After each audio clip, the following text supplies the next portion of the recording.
আজকে আপনাদের মাঝে নিয়ে আসছি নতুন একটা হেলদি এবং টেস্টি রেসিপি। আসসালামু আলাইকুম, কেমন আছেন সবাই? আশা করি ভালো আছেন। আমিও আলহামদুলিল্লাহ আপনাদের দোয়ায় বেশ ভালো আছি। তাহলে শুরু করা যাক মূল রেসিপি। আমি আজকে যে রেসিপিটা বানাবো সেটা তেল দিয়ে, তিল এবং মশলা ছাড়া একদম সিম্পল রেসিপি এবং খুব দুর্দান্ত স্বাদ।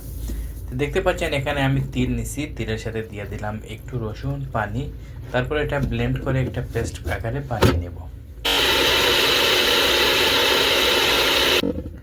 এদিকে আমার পেস্ট রেডি। এখন চিকেন কেটে ধুয়ে এখন ম্যারিনেটেড করতেছি চিকেন। প্রথমে দিয়ে দিলাম তিলের পেস্ট, তারপর লবণ, তারপর মরিচের গুঁড়া, হলুদের গুঁড়া। এখন ভালো করে মিক্স করব। মিক্স করে চিকেনটাকে আমি 2 ঘন্টার জন্য রেস্টে রেখে দেব। 2 ঘন্টা পরে এখন সোজাসুজি দিয়ে দিলাম তেল ছাড়া প্যানের মধ্যে। এখন ঢাকনা দিয়ে আমি 10 মিনিট লো হিটে রান্না করব। 10 মিনিট পরে দেখতে পাচ্ছেন চিকেন থেকে কিছুটা তেল ছাড়ছে।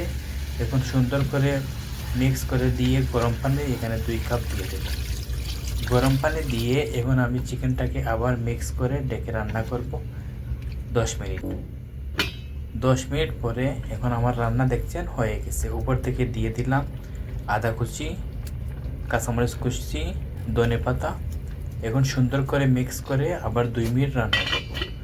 2 মিনিট রান্না করলেই হয়ে গেল আমার মজাদার তেল ছাড়া তিলের চিকেন। রান্নাটা কেমন হয়েছে অবশ্যই কমেন্ট করে জানাবেন। ভালো থাকবেন, সুস্থ থাকবেন, বেশি করে খাবেন, সাথে থাকুন। আল্লাহ হাফিজ, সালামু আলাইকুম। দেখা হবে অন্য কোনো ভিডিওতে।